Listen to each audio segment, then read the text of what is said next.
열 번째 재앙은 아직 때가 이르지 않았습니다.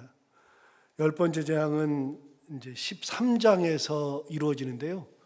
열 번째 재앙, 즉 장자의 죽음, 마지막 피날레를 장식하는 그 장자의 죽음은 많은 준비 과정이 있고 많은 이야기들이 있습니다.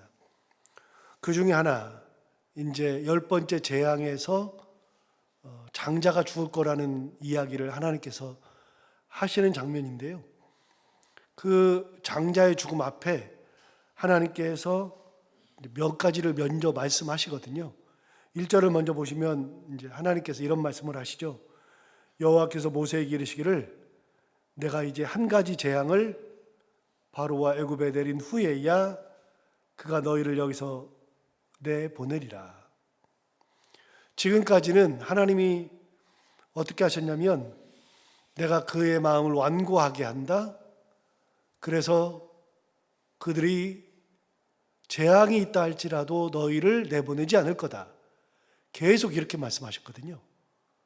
그런데 하나님이 이제는 바뀌었습니다. 이제 한 가지 재앙을 내가 바로와 그 애굽에 내린 후가 되면 너희들을 다 내보내게 되리라 말씀하시죠. 이제는 열 번째 재앙이 끝이라는 말씀을 하나님께서 하시는 겁니다. 그 한 가지 재앙.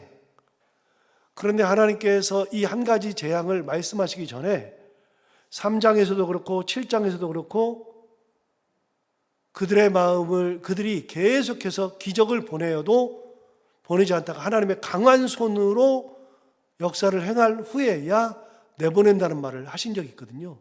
3장 한번 가볼까요? 3장 19절을 보겠습니다.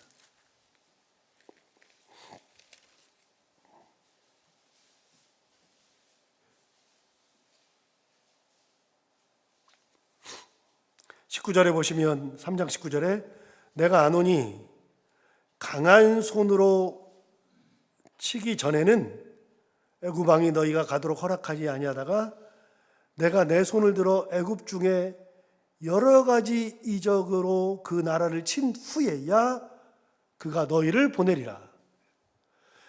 강한 손으로 하나님이 치신 후에야, 강한 손으로 치기 전에는 안 보내다가 강한 손으로 치는데 여러 가지 이적으로 그 나라를 친 후에야 너희를 보내리라. 이렇게 하나님이 3장에서 말씀하셨는데 이 3장이 어디예요?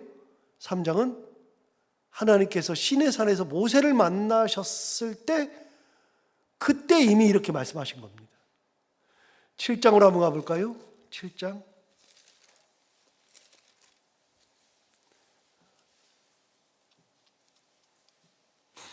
7장 3절을 보시면 내가 바로의 마음을 완악하게 하고 내 표징과 내 이적을 애굽 땅에서 많이 행할 것이나 바로가 너희의 말을 듣지 아니할 터인즉 내가 내 손을 애굽에 뻗쳐 여러 심판을 내리고 내 군대 내 백성 이스라엘 자손을 그 땅에서 인도하여 낼지라. 여러분 뭐라고 말하냐면 바로의 마음을 안악하게 해서 많이 행하지만 그러나 결국은 말을 안 듣고 있다가 내가 내 손을 애굽에 뻗쳐서 여러 심판을 내리고 난 다음에야 내 군대 내 백성 이스라엘 그 작손을 그 땅에서 인도하여 낼 거다. 하나님이 말씀하시는 장면이 나오죠. 그러니까 어느 날 갑자기 바로가 확 내보내는 것이 아니라 때가 되어야 하는데 그 때가 되기까지 9번째 재앙까지는 강한 손으로 해도 그가 마음을 완악하게 먹기 때문에 안 보내다가 그 하나님의 권능이 10번째가 이르렀을 때에는 내보내게 될 거다. 이렇게 말씀하신 적이 있거든요. 그런데 그렇게 말씀하신 다음에 드디어 내보내는데 오늘 본문에서 그 얘기를 하는 겁니다. 오늘 본문을 다시 보시면 여호와께서 모세에게 이르시기를 내가 이제 한 가지 재앙을 바로와 애굽에 내린 후에야 그가 너희를 여기서 내보내리라. 하나님이 드디어 때가 되었다고 말씀을 하시는 겁니다. 그런데 이 때가 되었다고 얘기한 거는 3장에서도 얘기하셨고 7장에서도 얘기하셨고 아무리 안 해도 강해도 그가 마음을 완악하게 먹고 안 보내다가 때가 되면 보낸다, 때가 되면 보낸다 말씀하시다는 것이 드디어 말씀대로 마지막 재앙이 있으면 내보내게 될 거라고 얘기하시는 거죠.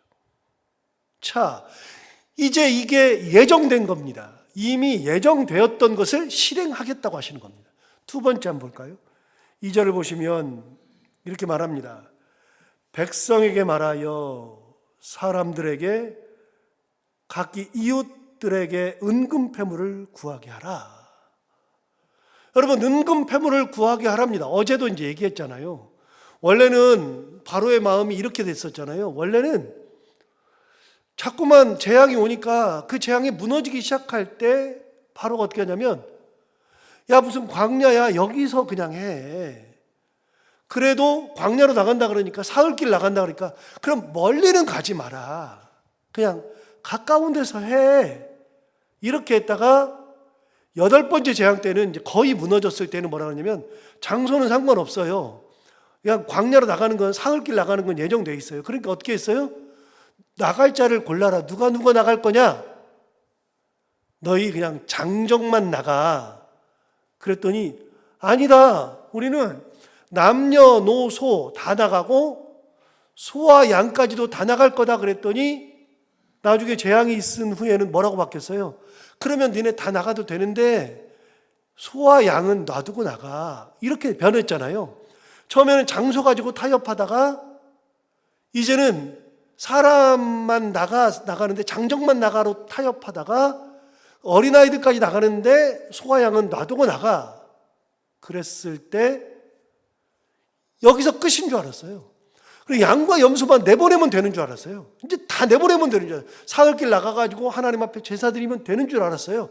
그런데 오늘 하나님 말씀하시잖아요. 뭐라고 말씀하셔요? 2절을 다시 보세요. 백성이 말하여 사람들에게 각기 이웃들에게 뭘 구하라고요? 은금 패물을 구하게 하라. 그냥 나가면 안 된다. 이제는 소나 양, 내가 기르고 있던 것들만 가지고 나가는 것이 아니라 뭐 가지고 나가라? 이웃들은 애굽 사람들이에요. 애굽 사람들에게서 은금 패물을 구하게 하라 그랬는데, 여러분 성경에 2절 거기를 보시고 2절 끝에를 보시면, 여러분 성경은 어떻게 되는지 모르지만 거기 혹시 관주가 달려있으면 3장 22절이라고 써 있는 거 있어요, 여러분? 없어요? 있으면은 그거는 거길 찾아보라는 얘기인데, 제 성경에는 있어요. 그러면 한번 봐요. 3장 22절 가서 볼까요? 3장 21절부터 볼게요. 아까 3장 19절 20절 봤잖아요. 근데 21절 볼게요. 3장 21절에 보시면 이렇게 말했어요. 3장 21절, 내가 애굽 사람으로 이 백성에게 은혜를 입히게 할지라 너희가 나갈 때 어떻게 한다고요? 빈손으로 나가지 않는데요. 빈손으로 가지 아니하리니, 그 다음 뭐라고 하냐면 22절에 여인들은 모두 그 이웃 사람과 및 자기 집에 거류하는 여인에게 은 패물과 금 패물과 의복을 구하여 너희의 자녀들을 꾸미라. 너희는 애굽 사람들의 물품을 취하리라 그랬어요. 이미 3장에서 이 말씀. 그런데 여러분 여기 보면 3장 22절에 보면 그들의 애굽 사람들의 맨 끝에 보면 물품을 취하리라 되어 있는데, 취하리라 앞에 1번이라고 되어 있을 겁니다. 1번이나 2번이나. 취하리라를 가서 쭉 내려가서 보면 무슨 의미가 있다 그랬어요? 약탈의 의미가 있다. 여러분 봐봐요. 이스라엘 사람들은 종 아닙니까? 노예인데요. 노예가 광야로 나가서 하나님 앞에 예배하겠다고 광야로 나간다는데, 나가면서 그 200만이나 되는 사람들이 나가는데 여인들이 한 60만 명 돼요. 이게 장정 여인들. 남자가 60만 명이니까 여자가 60만 명이고, 노인들과 어린 아이들 해서 남녀 합해서 80만 명 된다고 쳐요. 여자가 60만 명이에요. 60만 명이 애굽 사람들한테 은패물 좀 달라 그러면, 그래요? 여러분 옆집 사람이 이사 간다고 나 금 목걸이 좀 달라 그러면 여러분 줘요? 말도 안 되는 소리죠. 애굽 사람들이 이스라엘 사람들 나간다고, 야 너희들 여기 430년 있었네, 고생했네, 내가 은폐물 줄게, 금폐물 줄게, 의복도 줄게, 그러는 사람이 세상에 어딨냐고요. 없어요. 그러니까 그들의 물품을 취하리라, 그 말은 뭐예요? 약탈해 간다, 그 말이에요. 약탈해 간다. 약탈을 해서 가는데도 애굽 사람들이 꼼짝을 못해요. 왜요? 당한 게 있거든요. 애굽 사람들은 자기네는 메뚜기 재앙도 와, 이 재앙도 와, 모든 재앙이 다 오는데 이스라엘 사람들은 그런 재앙이 없거든요. 흑암이 여기는 없거든요.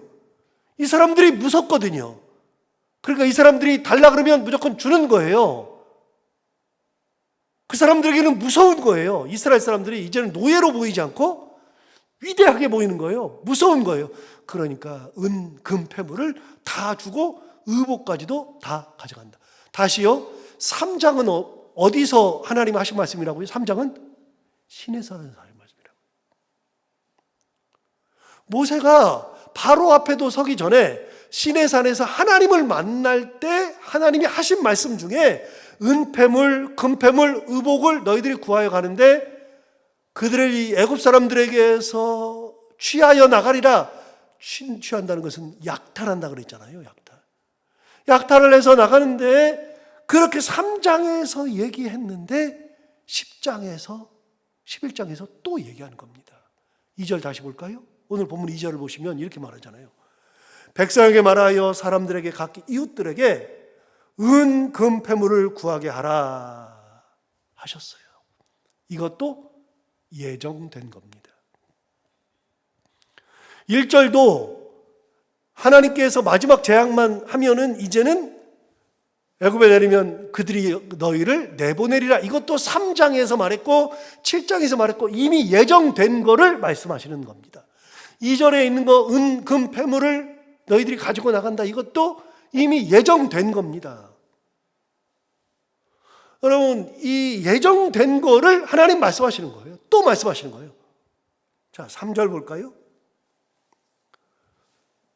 여호와께서 그 백성으로 애굽 사람의 은혜를 받게 하셨고, 이제 그게 이제 은금패물 받는 거죠. 그 다음이 문제예요.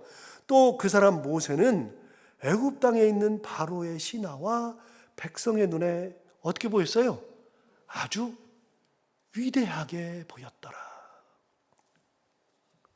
모세가 바로의 신하에게 이 애굽의 백성들에게 그들의 눈에 어떻게 보였어요? 아주 위대하게 보였어요. 여러분 정말로 위대하겠죠. 모세만 나타나면 무슨 일이 생기니까요. 그런데 이거는 어디서 하나님이 하신 말씀이 있느냐? 4장으로 한번 가볼까요? 4장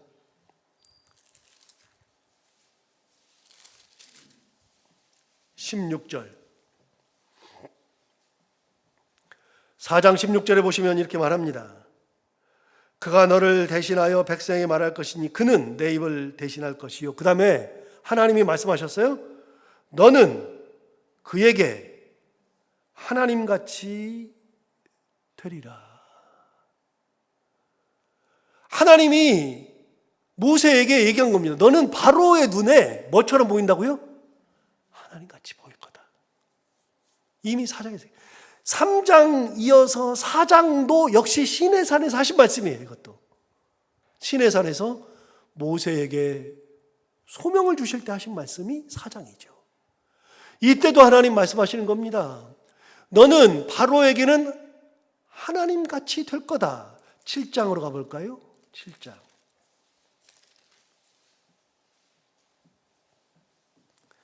7장 1절을 보십시오.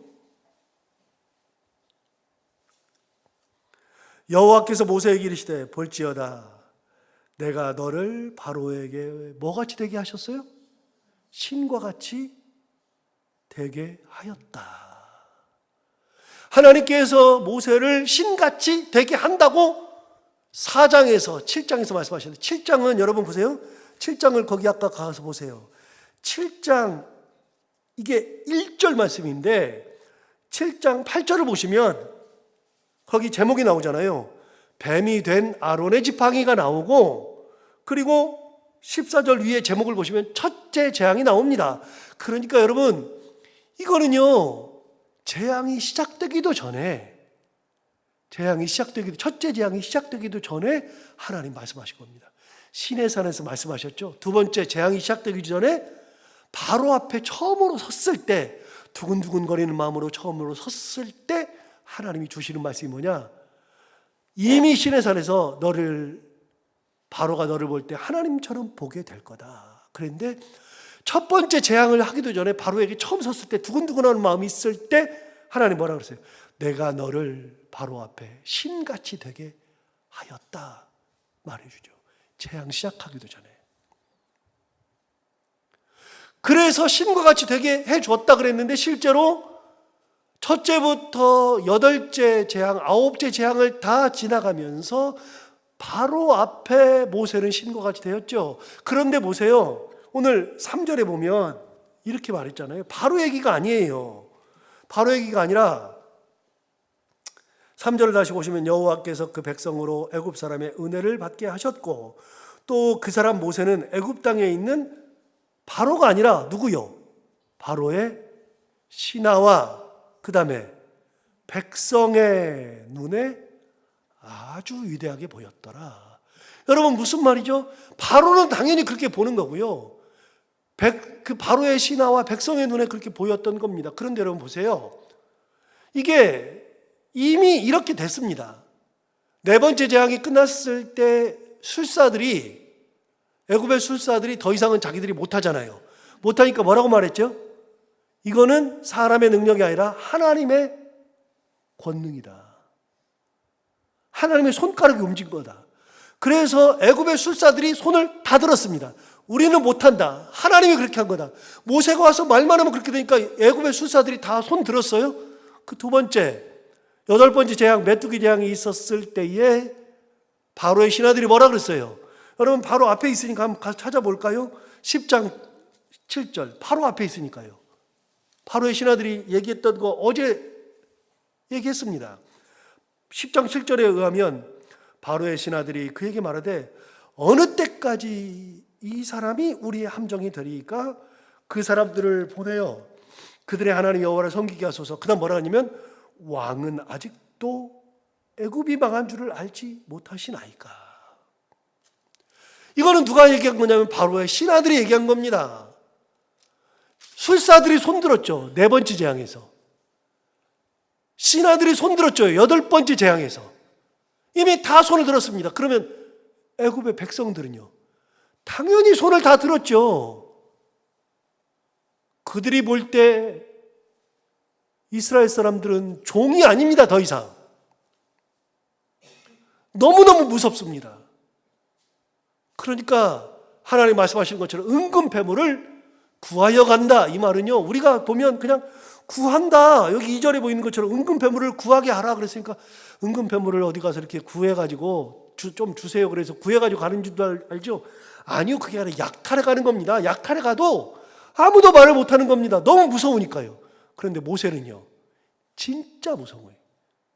그래서 애굽의 신하와 바로의 신하와 애굽 사람들에게 모세는 어떻게 보였다고요? 위대하게 보였더라. 그런데 위대하게 보인 게 아니라 성경에 뭐라고 되어 있냐면 3절 맨 뒤에 위대하게 보였더라. 그 앞에 뭐라고 되어 있어요? 아주 위대하게 보였더라. 진짜 위대해 보였을 겁니다. 뭐 곁에도 못 갈 겁니다. 결국은 뒤집혔습니다. 처음에 바로 앞에 서기 전에 모세는 내가 어떻게 서요? 나는 백성 앞에도 못 서요. 백성의 장로들 앞에도 못 서요. 바로 앞에는 더 못 서요. 그러던 때가 있었는데 섰을 때 두근두근거렸는데 그때 바로가 뭐라고 했냐면 야, 하나님이 누구야? 나는 이름도 못 들어봤어. 도대체 누구야? 나는 누군지도 모르겠어. 그러던 때가 있었는데 점점 무너지더니 나중에는 그의 눈에 신으로 보이고 그의 신하와 백성들에게는 모세가 아주 위대하게 보이는 거죠.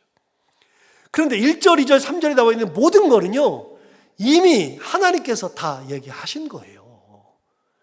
예정을 이루시는 거예요. 말씀하신 대로 이루시는 거예요. 하나도 흐트러짐이 없이 하나님이 말씀대로 다 이루는 거죠. 자, 이제 4절 볼까요? 4절을 보시면 모세가 바로에게 이르되 여호와께서 이와 같이 말씀하시기를 밤중에 내가 애굽 가운데로 들어갈 거다. 하나님 뭐라고 말씀하세요? 내가 한밤중 되면 애굽 가운데로 이제 내가 직접 들어간다. 자, 이제 하나님이 움직인다고 말하는 겁니다. 내가 들어간답니다. 여러분, 이게 얼마나 무서운 얘기예요. 계속 얘기했잖아요. 우리 히브리의 하나님 여호와께서 말씀하시기를 맨날 그랬거든요. 그분이 말씀하셨다, 그분이 말씀하셨다, 그분이 말씀하셨다, 그분이 말씀하셨다 그랬는데 오늘 10번째 재앙에서는 하나님께서 말씀하시는 게 아니라 4절에서 뭐라 그랬어요? 내가 밤중에 내가 애굽 가운데에 들어간다. 하나님이 직접 움직인다고 하시네요. 말씀이 아니래네요. 직접 들어가신다네요. 한밤중에. 달라졌죠. 하나님의 역사가 달라졌죠. 말씀으로 역사하시는 데에서 직접 들어가시면서 움직이시는 하나님. 자, 들어가서 뭐 하느냐? 5절을 보세요. 애굽 땅에 있는 모든 처음 난 것은, 자, 모든이에요. 처음 난 것은 모든 거예요. 어떤 거냐? 모든 처음 난 것은 왕 위에 앉아 있는 바로의 처음 난 것, 바로의 장자로부터 맷돌 뒤에 있는 몸종의 장자와 모든 가축의 처음 난 것까지 다 죽는다. 그래서 애굽 땅에 있는 모든 처음 난 것, 사람이든 짐승이든 모든 첫째는 다 죽는다. 이것도 하나님이 예견하시죠. 어떻게 해요? 밤중에 하나님께서 애굽 땅에 직접 들어가셔서 다 죽인대요. 6절 보세요. 애굽 온 땅에 전무후무한 큰 부르짖음이 있으리라. 여러분, 부르짖음이 뭐예요? 통곡이죠. 통곡이 있으리라. 전무후무한 통곡이 있으리라. 7절, 그러나 이스라엘 자손에게는 사람에게나 짐승에게나 개 한 마리라도 그 혀를 움직이지 아니하리니 여호와께서 애굽 사람과 이스라엘 사이를 구별하는 줄을 너희가 알리라 하셨다. 저는 여기까지 읽고요. 또 이런 생각을 또 했어요. 하나님의 능력, 역사, 이걸 이런 생각을 또 했어요.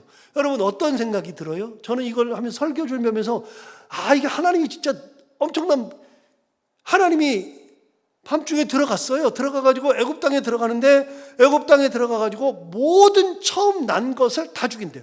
그런데 여러분, 낯선 집에 딱 들어가면 여러분 첫째, 둘째를 다 구별해요? 쌍둥이도 있을 텐데 첫째, 둘째를 어떻게 구별하냐고요?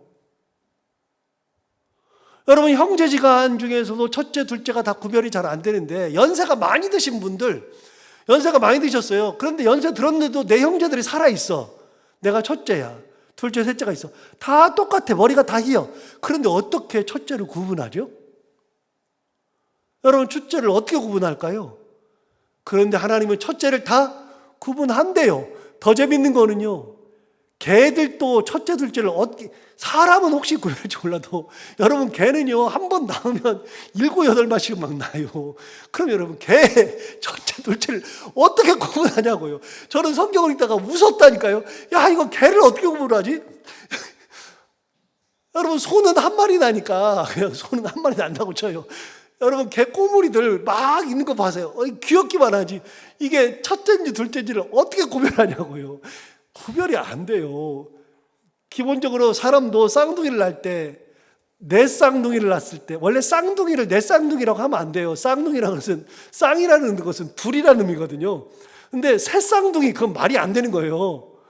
원래 새 쌍둥이가 둘인데 어떻게 새 쌍둥이가 되고 내 쌍둥이가 돼. 사실 그건 용어를 다시 만들어야 되는데 그냥 그렇게 쓰는 거예요. 어쨌든 내 쌍둥이든 다섯 쌍둥이든 낳았어요. 낳았는데 막 태어난 애를 구별을 어떻게 하냐고요. 개들이 좀 컸어요. 어떻게 구별해?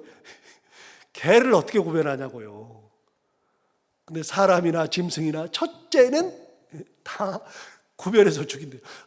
하나님 진짜 대단한 분 아니에요?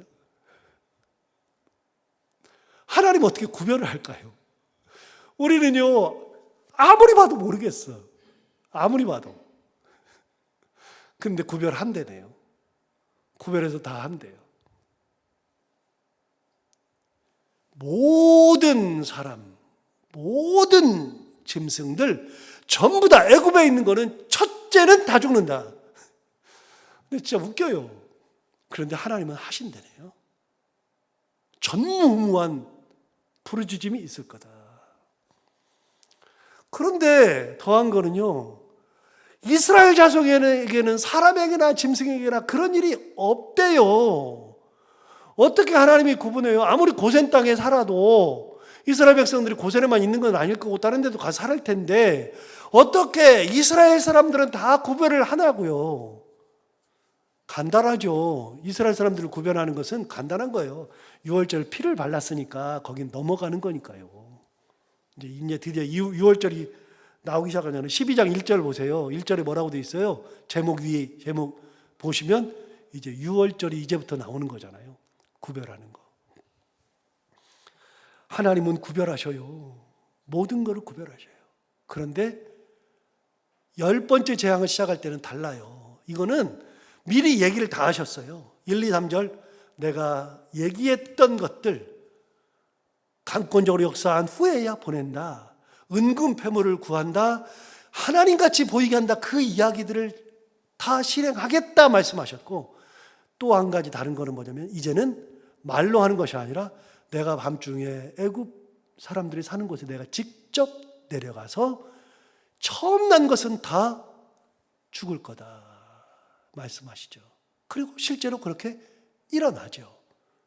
하나님의 능력은 그렇게 되는 겁니다.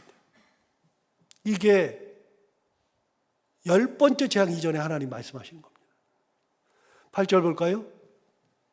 왕의 이 모든 신하가 내게 내려와 내게 절하며 이르기를 너와 너를 따르는 온 백성은 나가라 한 후에 내가 나가리라.